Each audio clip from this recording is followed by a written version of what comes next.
একটি অপতথ্য বা তথ্যের বিকৃতি গোটা দেশকে অস্থিতিশীল করে ফেলতে পারে, মানুষে মানুষে তৈরি করতে পারে বিভেদ। তাই জাতীয় স্বার্থেই অপতথ্যের বিপরীতে প্রয়োজন সঠিক তথ্য তুলে ধরা। সেই কাজটি করতে এসেছি আমি রুবাইয়াত অদিতি। আমন্ত্রণ জানাচ্ছি রিউমার চেক নিয়ে ৭১-এর নিয়মিত আয়োজন ফেক নিউজ স্ক্যানারে। আজ আমাদের সাথে অতিথি হিসেবে থাকছেন বিএনপির কেন্দ্রীয় কমিটির প্রশিক্ষণ বিষয়ক সম্পাদক ABM মোশাররফ হোসেন। তার সাথে আলাপে যাবার আগে একটা প্রতিবেদন দেখে আসবো আমরা।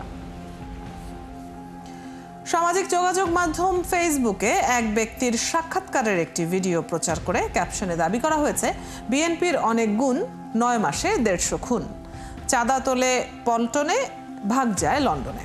মুহূর্তে কমেন্ট সেকশনে নানা উত্তেজনা, শেষমেশ ফ্যাক্ট চেক করে জানা গেল এটা ছিল গুজব। এমন নানা গুজবের মাঝে হঠাৎ খবর ছড়ালো, শেখ হাসিনাকে নির্দোষ প্রমাণ করতে যত মিথ্যা বলা দরকার আমি বলবো। এই শিরোনামে এক আইনজীবীর ছবি যুক্ত করে একটি ফটোকার্ড, যেটি সামাজিক যোগাযোগ মাধ্যমে ভাইরাল। জানা গেল সেটাও ছিল মিথ্যা তথ্য। দর্শক, সংবেদনশীল এমন বেশ কিছু অপতথ্যের ফ্যাক্ট চেক আছে আমার হাতে, চলুন দেখে নিই। সামাজিক যোগাযোগ মাধ্যমে এক ব্যক্তির সাক্ষাৎকারের একটি ভিডিও প্রচার করে ক্যাপশনে দাবি করা হয়েছে, বিএনপির অনেক গুণ, ৯ মাসে ১৫০ খুন, চাঁদা তোলে পল্টনে, ভাগ যায় লন্ডনে।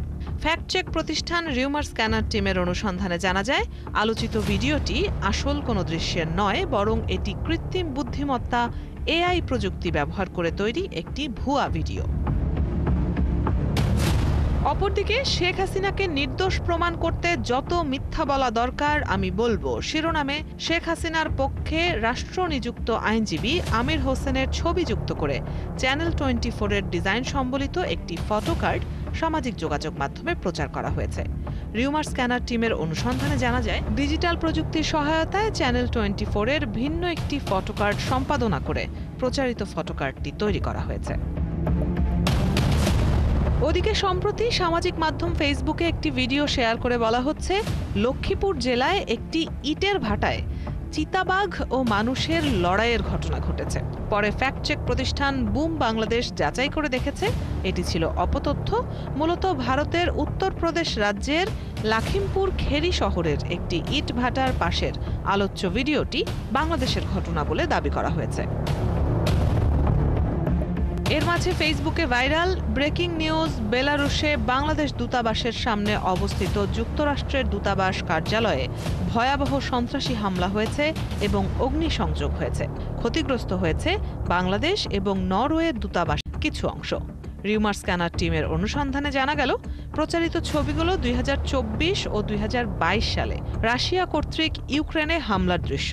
একেই আলোচিত দাবিতে প্রচার করা হয়েছে। দর্শক, আজ ফ্যাক্ট চেক বিশ্লেষণ করে দেখা গেল, জাতীয় ইস্যুর সাথে পাল্লা দিয়ে গুজব ছড়িয়েছে সামাজিক ও রাজনৈতিক ইস্যুতেও। সর্বোচ্চ ব্যবহার হয়েছে AI প্রযুক্তি। নানা উৎস থেকে তথ্য চুরি করে তার সাথে অপতথ্য মেশানো হচ্ছে। এরপর ছড়িয়ে দেয়া হয়েছে সবকটি সামাজিক যোগাযোগ মাধ্যমে। রুবাইয়াত অদিতি, ৭১। দর্শক, প্রতিবেদন আমরা দেখে নিচ্ছিলাম এবং আগেই জানিয়েছি আজ আমাদের সাথে আছেন বিএনপির কেন্দ্রীয় কমিটির প্রশিক্ষণ বিষয়ক সম্পাদক ABM মোশাররফ হোসেন। চলুন তার কাছে চলে যাই। আপনাকে স্বাগত জানাচ্ছি ৭১-এ। আমরা অপতথ্য নিয়ে, রিউমার নিয়ে এই আয়োজন করেছি এবং এখানে আমরা প্রতিদিনই অসংখ্য রিউমার কিন্তু দেখতে পাচ্ছি, যার মধ্যে বিভিন্ন রাজনৈতিক ব্যক্তিকে টার্গেট করে, রাজনৈতিক দলকে টার্গেট করে অপতথ্য ছড়ানোর একটা প্রবণতা কিন্তু বেশ লক্ষণীয় এবং নিশ্চয়ই দলীয়ভাবে আপনারাও সেটি লক্ষ্য করেছেন। আলাদা করে যদি আমরা শুধু বিএনপির কথা বলি, যে বিএনপিকে টার্গেট করে বিভিন্ন ধরনের অপতথ্য ছড়ানোর মতো ঘটনা, উদাহরণ অনেক রয়েছে। সেক্ষেত্রে কি মনে করেন যে সামনে যেহেতু নির্বাচন, কতখানি বিরূপ প্রভাব এই অপতথ্যগুলোর পড়তে পারে? ধন্যবাদ আপনাকে, ধন্যবাদ দর্শক যারা আমাদেরকে দেখছেন, সবাইকে না। আপনার যে প্রতিবেদনগুলি আমি দেখলাম, আসলে এই সকল প্রতিবেদন আমাদের বিশেষ করে সোশ্যাল মিডিয়ায় আপনি দেখবেন বাংলাদেশের নানা ক্যাটাগরির মানুষজন এই সোশ্যাল মিডিয়া ব্যবহার করে।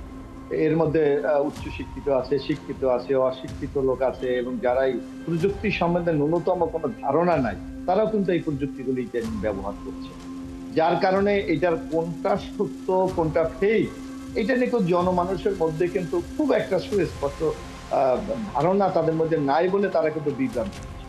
এই যে আপনি আজকে বললেন যে বেশ কয়েকটা প্রতিবেদন এগুলো ফ্যাক্ট চেক করে দেখা গেছে যে এগুলি কোনো সত্যতা নেই।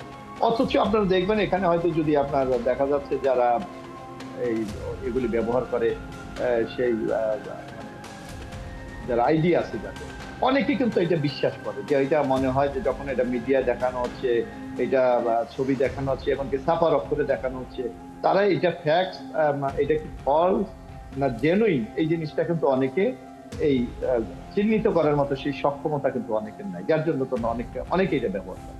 আর এই গুজব কিন্তু রাজনৈতিক কর্মকাণ্ডে বলেন, সামাজিক জীবনে বলেন, অথবা সাধারণ মানুষের জীবনে কিন্তু একটা প্রভাব ফেলে, এটাকে অস্বীকার করার সুযোগ নেই। কারণ তারা অনেকে বিশ্বাস করে এই কাজটা মানে হয়েছে, কিন্তু আসলে এই যেভাবে আপনি ফ্যাক্ট চেকের যে সিস্টেম গুলি আছে এই সম্বন্ধে আমি যতদূর জানি অনেক শিক্ষিত লোকও কিন্তু এই সম্বন্ধে তাদের সুস্পষ্ট ধারণা নেই, যার জন্য রাষ্ট্রের কিন্তু কিছু দায়িত্ব আছে।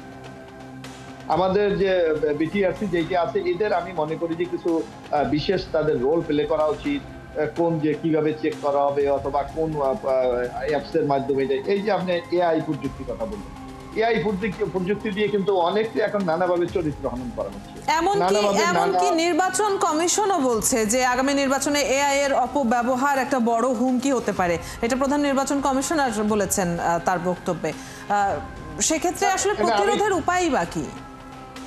আমি আপনাকে একটু বলি, ধরেন আমাদের দেশে প্রচলিত যে সিস্টেমটা আছে, আপনি মনে করেন আপনার বিরুদ্ধে যদি আমরা নিউজ প্রিন্টের মধ্যে দেখি অথবা টিভিতে দেখি, যদি আমরা দেখি যে কারো বিরুদ্ধে যদি সুনির্দিষ্টভাবে কোনো একটি নিউজ তৈরি করা হয়, যখন ওই সংশ্লিষ্ট ব্যক্তি যখন এইটার প্রতিবাদ করে তখন কি হয়, আপনার দেখা যাচ্ছেন প্রিন্ট মিডিয়ায় যদি মনে করেন 2 কলম একটা নিউজ করলো কারো বিরুদ্ধে, আর আপনার যখন এটা প্রতিবাদ করা হয় তখন বলা হয় কি যে ওই সংশ্লিষ্ট ব্যক্তি এর সাথে একমত নয়, এটা তার ভাবমূর্তি ক্ষুণ্ণ করার জন্য করা হয়েছে। মানুষ শুধু এই একটা লাইন দেখে, কিন্তু এর যেই দিন প্রকাশিত হয়েছে সেদিন তার বিরুদ্ধে নানা তথ্য উপাত্ত দিয়ে তাকে যে একটি অপরাধের কাঠগড়ায় দাঁড়ানো হচ্ছে, এই জায়গা থেকে কিন্তু উনি বেরিয়ে যেতে পারেন। সুতরাং এখানে একটি সামাজিক ক্ষেত্রে চরম অস্থিরতা এবং ব্যক্তিগত ভাবমূর্তি ক্ষুণ্ণের ক্ষেত্রে একটি ব্যাপার। যেমন আপনি একটা বললেন যে চাঁদা তুলের পল্টনে ভাগ দেয় লন্ডনে, এটা কি কোনোভাবে বিএনপির মতো একটা দায়িত্বশীল রাজনৈতিক দলের পক্ষে কি এটা সম্ভব? অথবা যারা এই নিউজগুলি করে তারা দেখেন তাদের ভিউ বাড়াবার জন্য, আপনি জানেন যে গুগলে অনেক সময় অ্যাকাউন্ট করে তারা অনেকে অর্থ উপার্জন করে, এই কারণে যাতে ভিউ বাড়ে তার কারণে নানা ধরনের তারা চমক তৈরি করতে চায়, যেটা তাদের অর্থ প্রাপ্তির ক্ষেত্রে একটা সুবিধা তাদেরকে করে দেয়।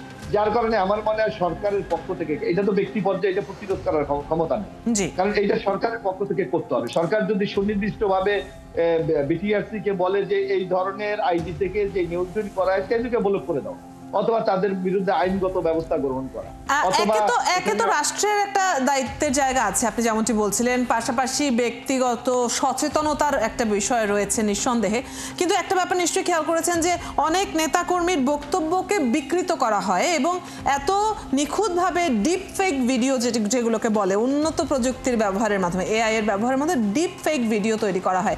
এতে তো তিনি যখন একজন প্রার্থী তখন নির্বাচনে এটার একটা বিরূপ প্রভাব পড়ার বড় ঝুঁকি থেকে যাচ্ছে। সেক্ষেত্রে দলীয়ভাবে আপনারা কি ধরনের পদক্ষেপ গ্রহণ করার কথা ভাবছেন? না, আমি আসলে পদক্ষেপ না, আমরা তো দেখেন আমরা যতক্ষণ একটা নিউজ পাই সেটার যে এটা ফেক, এটা তথ্য উপাত্ত সবগুলি মিথ্যা বানোয়াট আমরা চেষ্টা করি। কিন্তু আপনাকে একটা কথা বললাম যে প্রথম যে নিউজটি যখন প্রচারিত হয় তখন দর্শক বা যারা এটা সোশ্যাল মিডিয়া ব্যবহার করা যেভাবে এটাকে তারা দেখে, পরবর্তী যখন এটা কাউন্টার দেওয়া হয় তখন কিন্তু অনেকটা সেভাবে দেখে না। সুতরাং ক্ষতিটা যেটা হওয়ার কারণ সেইটা কিন্তু ওই ব্যক্তির ব্যক্তি জীবনে হতে পারে, তার রাজনৈতিক জীবনে হতে পারে, সামাজিক জীবনে হতে পারে, এমনকি ব্যবসায়িক জীবনে হতে পারে। আপনি দেখেন অনেক জায়গায় আমরা রাজনীতি আমরা দেই, যেমন আমাদের প্রতিপক্ষ থাকে, আমাদের শত্রু থাকে, তারা নানাভাবে আমাদেরকে ডিস্টার্ব করে তারা। কিন্তু আপনি দেখবেন যে অনেক ক্ষেত্রে আমরা দেখি এই ক্ষেত্রে যদি আপনার ওই সংশ্লিষ্ট 2-4টার বিরুদ্ধে যদি দৃষ্টান্তমূলক ব্যবস্থা গ্রহণ করা যায়, তাহলে অন্য যারা এই ব্যাপারে উৎসাহিত হয় তারা আমার মনে হয় এই জায়গা থেকে অনেকটা নিজেদেরকে নিবৃত্ত করতে পারবে বলে আমরা মনে করি। এর পাশাপাশি আমি যে কথাটি বলছি, সরকারের পক্ষ থেকে সুনির্দিষ্ট কিছু প্রচারণা চালানো উচিত। যেমন আমরা দেখেন আমরা যখন জাতীয় ক্ষেত্রে বিপর্যয় পড়ি, যেমন এখন ডেঙ্গু একটা সমস্যা হচ্ছে, করোনা একটা সমস্যা হচ্ছে, এই যে অপতথ্য একটা সমস্যা হচ্ছে। এইভাবে যদি সরকার জনগণকে তার পক্ষ থেকে যদি কোনো ধরনের করা হয়, ব্যবস্থা গ্রহণ করার জন্য পরামর্শ দেওয়া হয়, তাইলে আমার মনে হয় জনমতে এটা একটা ইতিবাচক প্রভাব ফেলতে পারে। অসংখ্য ধন্যবাদ। যেটি আসলে আমাদের আজকের আলোচনার যে মূল বিষয়বস্তু ছিল যে এই ধরনের এআই এর ব্যবহারের মাধ্যমে দল কিংবা ব্যক্তির বিরুদ্ধে যে ধরনের প্রোপাগান্ডা ছড়ানো সম্ভব, এতে জনমতও প্রভাবিত হতে পারে। এই বিষয়ে আপনার যে মন্তব্য তা আমরা জেনে নিচ্ছিলাম। অনেক ধন্যবাদ আজকে আমাদের সাথে যুক্ত হবার জন্য। দর্শক, আমাদের সাথে আজ বিএনপির কেন্দ্রীয় কমিটির প্রশিক্ষণ বিষয়ক সম্পাদক ABM মোশাররফ হোসেন যুক্ত ছিলেন। আপনারা আছেন ফ্যাক্ট চেক নিয়ে একাত্তরের নিয়মিত আয়োজন ফেক নিউজ স্ক্যানারে। প্রতিদিন আমরা রিউমার দূর করতে হাজির হব ঠিক একই সময়ে একইভাবে। আপনারাও যুক্ত হতে পারেন। যে কোনো খবর যদি আপনাকে সংশয়ে ফেলে, সেটির একটি স্ক্রিনশট আমাদেরকে মেইল করতে পারেন fns.71tv@gmail.com অথবা ফেসবুকে যোগাযোগ করুন www.facebook/fakenewsscanner। আমরা সেই তথ্যের ফ্যাক্ট চেক করে আপনাদের জানাবো।